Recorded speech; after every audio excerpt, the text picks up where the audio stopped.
Jadi dalam keadaan seperti itu tidur gitu tersiksa. Terus kok diterus kenapa? Ya karena itu. Jadi gini, waktu paginya 6:30 kan masih dalam keadaan minyak dicuci. Ini tips and tricks. Enggak beda ya.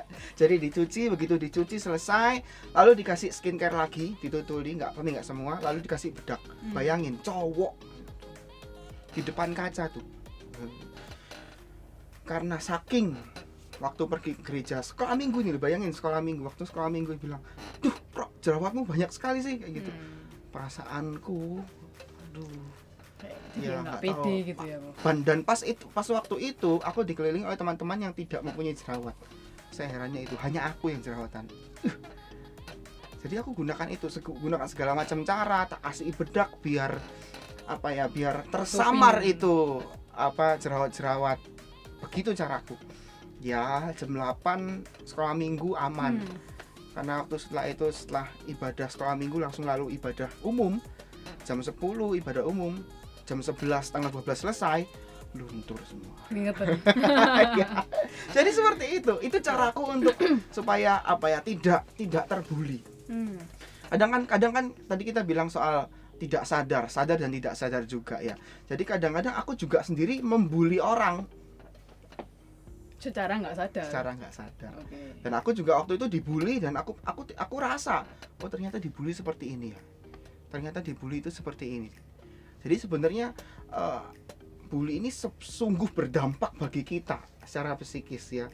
Dan dari sikap kita juga tadi aku pernah ketemu dengan teman-teman yang anak-anak yang kalau marah dengan orang tuanya, wes nggak mau gabruk pintu kayak gitu. Mungkin sebenarnya itu dampak-dampak yang kayak pikir ya kalau kita telaah lagi ya itu dari orang tua sih sebenarnya, benar nggak? Yeah. Jadi kalau misalnya dari orang tuanya sendiri ya gimana? Pendampingan orang tua itu penting banget. Ya gitu. Kalau yang dari ceritanya Koko sih yang pasti itu masuk yang verbal ya Koko tadi. Jadi mereka tuh kayak nggak sadar apa yang dia omongin bakal sampai buat Koko kayak gitu akhirnya. Enak mereka makan enak, aku tidur berapa jam? Jam 12 bangun untuk membersihkan sisa-sisa skincare dan kemudian dikasih minyak tawon. Dalam keadaan tidur itu jam 1 udah pedes-pedes mata. Kayak kadang-kadang tak gosok itu sampai itu. Ya. Itu dari kota begitu enggak tahu.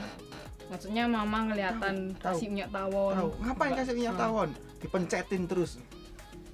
Padahal enggak dipencet ya. Ya tak pencet. Ya itu kesalahanku dulu. Karena jerawat itu gimana ya teman-teman ya, kita membuli jerawat nih kayak gitu. Ya nggak apa-apa ya, biarin. Itu tidak boleh dipencet tapi dia menggemaskan sekali. Ya aneh, kayak lupakan. Jadi jerawat itu apa? Dia bukan faktor untuk dibully. Oh iya. Okay. Berarti itu sebenarnya dampaknya sampai benar-benar kayak buat kok akhirnya nggak percaya diri kayak gitu nggak sih? Aku biasanya gini. Jadi kalau salaman nih dengan orang nih, aku nggak pernah lihat wajahnya gitu. Kan orang salaman kan selalu melihat matanya begitu kan. Saya enggak. Masa shalomnya gitu tadi? Iya. Shalom. Oh, ya itu ya orang-orang yang terlalu pede. Oh iya. Kayaknya nggak sopan banget gitu. Itu nantang orang mau berantem. Iya. Ya. Aku misalnya nyapa orang gitu, mataku selalu melengos. Karena aku tidak pede dengan wajahku, karena perkataan orang dan satu hal yang aku pelajari situ adalah kita ini harus mencintai diri kita sendiri. Pertama, love yourself dulu. Kalau kita tidak mencintai diri kita sendiri, bagaimana kita bisa mempraktekkan kasih Allah itu dinyatakan dalam diri kita? Kan Tuhan memberikan kasihnya kepada kita nih. Ya buktikan kepada orang-orang di luar sana. Kalau kita belum beres dengan diri kita sendiri, teman-teman, ya bagaimana kita bisa membantu orang-orang yang juga belum beres dengan dirinya, seperti itu. Ya, setuju banget sih aku. Berarti ini sekarang ngomongin dampak aja, jadi kan sampai ke yang pertama yang pasti nggak percaya diri, terus mungkin ini yang mendasar. Jadi ketika orang dibully, ya yang pasti dia pasti merasa tertekan kan. Jadi kayak omongannya orang yang dia terima itu bakal buat dia kepikiran terus, tertekan. Aduh, misalnya kayak contoh jerawat tadi. Aku elek pol be, atau misalnya aduh aku gilani pol, misalnya kayak gitu. Itu membuat orang tertekan. Yang kedua, Yang pasti dampaknya sampai kayak tertekan yang ditahan jadi stres dewek kan. Habis stres, ada beberapa kasus malah beberapa anak-anak ini dia nggak bisa sampaikan perasaannya ke orang lain karena ya itu pendem bisa. Ya malu atau misalnya gengsi atau malah takut juga nanti akhirnya nggak dapat feedback yang baik tapi tambah direndahin sama orang lain. Jadi dia pendem sendiri, nah itu misalnya jadi depresi. Dan yang menakutkan kalau misalnya benar-benar sampai ke arah bunuh diri, pemikiran buat bunuh diri, merasa bahwa dia gak ada gunanya aku hidup toh, aku direndahkan orang lain, aku tak mati ya, misalnya kayak gitu. Kalian teman-teman yang dibully, tetap semangat ya. Nah kalau gitu kita pikir gini deh, tadi sudah dijelaskan ya ciri-ciri dampaknya orang-orang yang kena bully gitu ya. Lalu bagaimana untuk kita bisa mencegah orang yang membuli nih, sebagai orang pembuli nih kan dia tidak sadar nih kalau kadang dia sedang membuli. Bagaimana supaya dia bisa introspeksi diri, supaya dia, aku ini udah membuli nih. Kadang-kadang begini, aku pernah ketemu dengan teman, ada satu kelompok gitu ya, lagi membuli satu orang, ya bercanda-bercanda gitu, tiba-tiba dengan nada yang malengking, orang yang dibully ini, wes nggak usah teman, dan baru tim itu sadar bahwa, kita bercanda kelewatan nih. Nah itu sebagai si pembuli ini bagaimana nih harus bersikap nih? Sebenarnya bukan ke yang ketika dia bersikap kayak gimana ya, tapi lebih ke kita putar dulu ke belakangnya kayak gimana. Kita mau lihat dulu dari keluarganya dia gimana. Oh iya. Nah dia ada hubungannya sama yang tadi kan pertama dibahas. Kita harus lihat dulu kenapa sih orang ini membuli. Kalau boleh dipastikan anak-anak yang melakukan bullying itu pasti anak-anak yang dengan latar belakang keluarga ya nggak semua sih. Biasanya keluarga yang pola komunikasinya kurang baik. Iya. Contoh misalnya broken gitu. Ya salah satunya. Atau yang kedua anak dengan orang tua yang misalnya dua-duanya harus bekerja. Ya meskipun nggak semua juga sih. Kurang perhatian. Ya kurang perhatian. Terus orang tua juga kekurangan waktu buat ngajarin anak ini gimana. Tidak ada waktu buat anak-anak supaya mereka tahu mana yang benar mana yang salah, sehingga mereka putuskan sendiri, mereka belajar dari internet. Nah itu akhirnya dihujat netizen, dan dia juga melakukan yang lain yang menurut dia itu baik, padahal enggak. Jadi kayak seharusnya dari keluarganya ini ya, kalau misalnya keadaan keluarganya udah kayak gitu ya gimana ya, itu orang tua harus sebisa mungkin gimana caranya bantu anak-anaknya supaya sedini mungkin lah, seenggaknya mereka tuh tahu kecerdasan emosi itu kayak apa. Jadi di psikologi itu ada tentang kecerdasan emosi. Jadi kecerdasan emosi ini ngajarin perasaan marah tuh kayak apa, perasaan sedih tuh kayak apa, perasaan misalnya kecewa, takut itu kayak apa. Anak-anak yang masih kecil kan harus diajarin kayak gitu dulu supaya dia tahu, bisa bedain kalau marah tuh kayak gini, sedih tuh kayak gini, kayak gitu. Itu yang pertama. Yang kedua, selain diajarin jenis-jenis perasaan, mereka juga harus tahu gimana ngungkapin perasaannya. Jadi kan kadang anak nih ngelihat, loh orang itu marah tapi kok ngelempar barang. Iya. Nah kayak gitu. Tabiatnya begitu, jadi kebiasaan gitu. Masuk kan di pikirannya mereka, oh berarti marah harus ngelempar barang, atau misalnya marah berarti harus nyentak kayak gitu. Nah harusnya kan nggak kayak gitu. Bisa bilang kan, aku marah sama kamu, aku kecewa sama kamu, kayak gitu. Harus diajarin gimana caranya komunikasiin perasaannya dengan benar. Iya. Termasuk ketika dia merasa takut dan sedih, dia harus bilang, kok aku nggak nyaman ya gini. Nggak cuman kayak mendam terus nangis kayak itu kan, orang juga nggak semua orang bisa paham dia gitu loh. Terus yang ketiga, orang tua juga perlu bantu anak ini supaya anak ini punya benteng diri.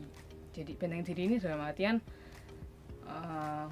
dikasih contoh, misalnya dikata-katain sama temen-temennya, anak ini diajarin supaya bisa saya nggak suka buat ngomong, saya nggak suka kalau kamu kayak gitu. Iya.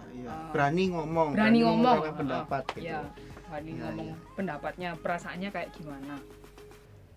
Gitu sih, itu untuk buat apa ya, pencegahannya sejak dini supaya nggak membuli dan supaya nggak dibully. Iya. Pikir kalau misalnya dibully gitu ya, dia dalam kondisi dibully pasti ya tadi stres tuh ya, terus dia keadaan terpukul atau gimana sehingga dia tertutup anaknya. Jadi ya itu yang harus dilakukan. Jadi kita sebagai, andai kata kita menjadi seorang pembuli dan kita yang dibully, ya justru dalam firman Tuhan katakan kita ini harus mengampuni, bener nggak? Ya kan, karena kalau yang namanya dibully itu kan diejek, dihina, diperlakukan tidak adil, diperlakukan tidak seharusnya. Ya kita sebagai orang, anak-anak misalnya, andai kata kita sebagai orang yang dibully ya, kita ampuni mereka. Hanya orang sakit yang akan menyakiti orang lain. Kalau dia tidak sakit, dia tidak akan menyakiti orang lain. Itu dampaknya domino sebenarnya. Jadi kalau misalnya kita dibully, oh mungkin dia di rumah ada masalah, oh dia mungkin di rumah ada problem dengan keluarganya sehingga dia untuk apa, ada istilahnya, untuk apa kita mengambil sampah yang diberikan oleh orang. Jadi kalau dia marah, dia membuli, ya biarin aja, kita enjoy. Intinya adalah tadi love yourself. Kalau kita mencintai diri kita sendiri tadi, kalau kita mengasihi diri kita sendiri, kita tidak akan peduli dengan apa kata orang. Ya enggak? Meskipun yang pasti, meskipun secuek-cueknya orang kan pasti betul. mikir lah, maksudnya bener tak aku kayak yang apa yang kamu bilang gitu. Mungkin mau nambahin yang cyberbullying ya. Ini ada hubungannya, tadi bahas ada hubungannya sama kenapa kok akhirnya orang ini bully melalui media sosial. Yang tadi puter ke dampak, itu kan karena kenapa orang membuli, kan itu kan biasanya karena normalnya kalau kita mau ngomong sama orang atau kita mau bertindak sesuatu, kita pasti mikir kan, kira-kira dampaknya apa nanti kalau aku ngomong gini, orang ini bakal kayak apa. Lek aku bertindak kayak gini, kira-kira dia tersinggung nggak ya, kayak gitu. Nah tapi orang-orang yang bully ini, mereka nggak punya perasaan itu, jadi kayak udah hilang, dia udah nggak peduli ya saya. Rasa simpatinya mereka udah nggak ada. Jadi kayak terus kita bakal muncul pertanyaan lagi, kenapa kok perasaan itu hilang? Nah itu tadi, di keluarganya komunikasinya nggak pas, pola asuhnya yang nggak pas, dan mereka akhirnya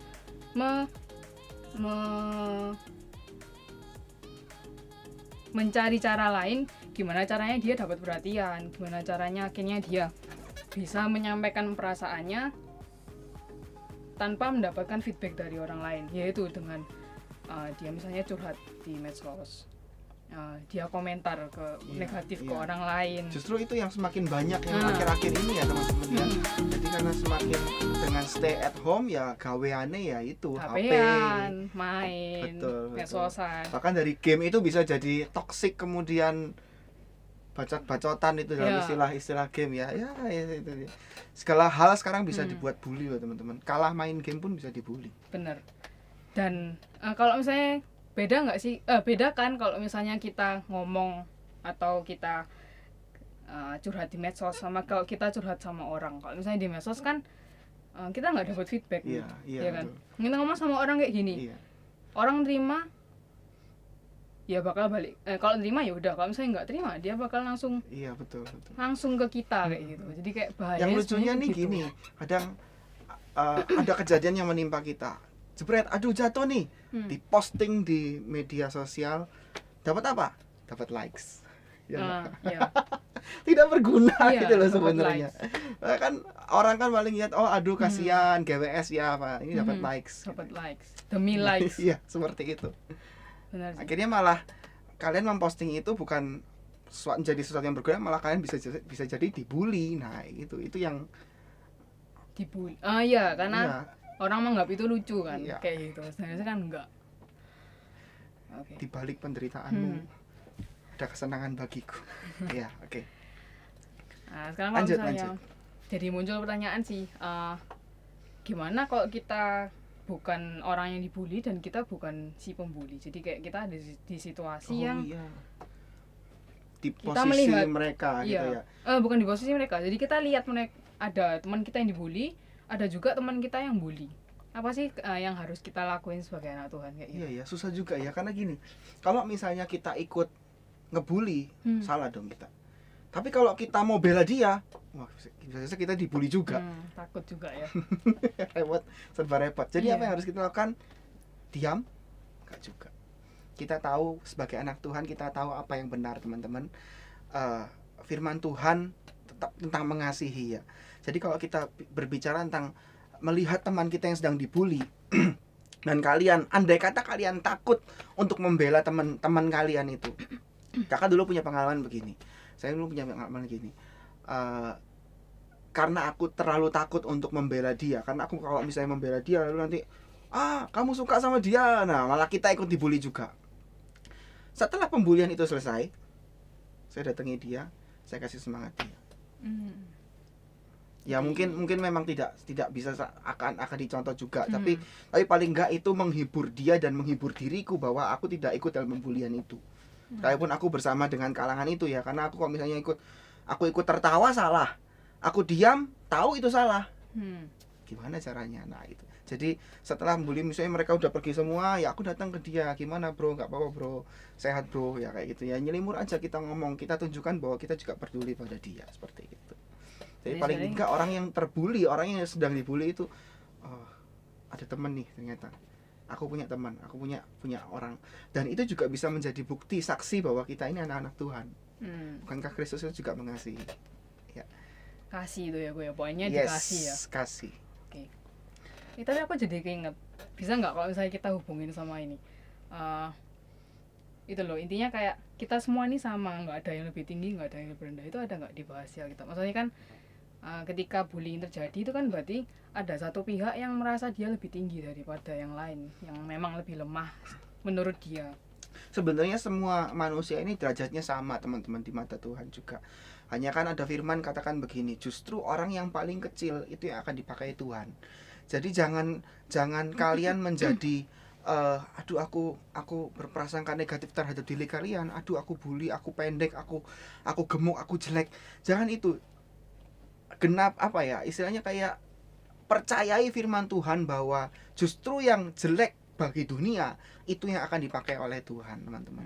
Jadi apa yang kalian kerjakan, jangan pikir negatif kalian, pikir positif kalian. Pikir positif apa yang kalian punya, apa yang kebiasaan kalian, kembangkan itu untuk kemuliaan nama Tuhan pastinya. Luar biasa. Beda ya, kayak pendeta sama orang biasa tuh beda. Auranya juga beda. Oke. Kesimpulan nih, kesimpulan ya. Ya, jadi sebenarnya kalau kita lihat bully itu ya bercanda sih, cuman kelewatan lah. Bercanda yang kelewatan. Terus yang kedua mungkin itu ya Bu, bully itu dampaknya besar banget buat anak-anak. Iya, betul. Terutama buat anak-anak yang masih masih berkembang, tahap-tahap berkembang. Pasti jatuhnya ke anak-anak, nggak mungkin kan ke ibu-ibu. Mana pernah lihat ibu-ibu dibully?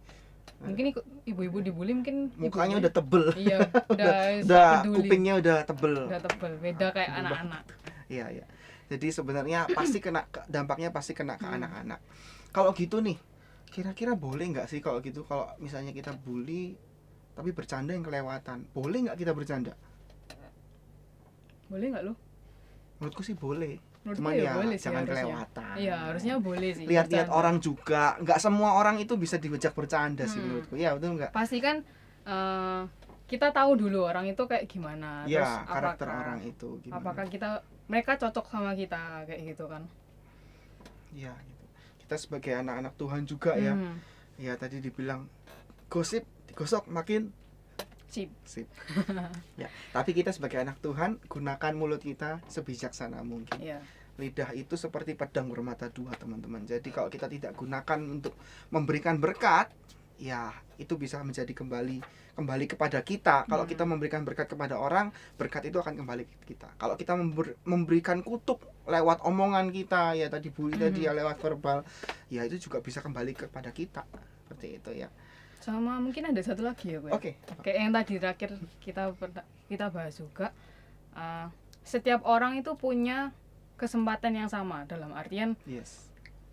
nggak peduli kamu lebih kaya atau miskin, atau kamu pendidikanmu Sama tinggi semua. atau enggak, kamu punya kesempatan yang sama untuk menyampaikan pendapat. Itu yang pertama, pendapat dan perasaan. Terus yang kedua, setiap orang punya kesempatan yang sama untuk mendapatkan perlakuan yang sama, Yes. ya kan? betul, Jadi kayak betul. ya itu makanya nanti hubungannya nanti jangan sampai kamu menganggap orang lain tuh lebih Ya, rendah lebih daripada rendah kamu. daripada yang lain. Aku yang paling tinggi ini, aku yang paling hebat. Jangan teman-teman. Ya.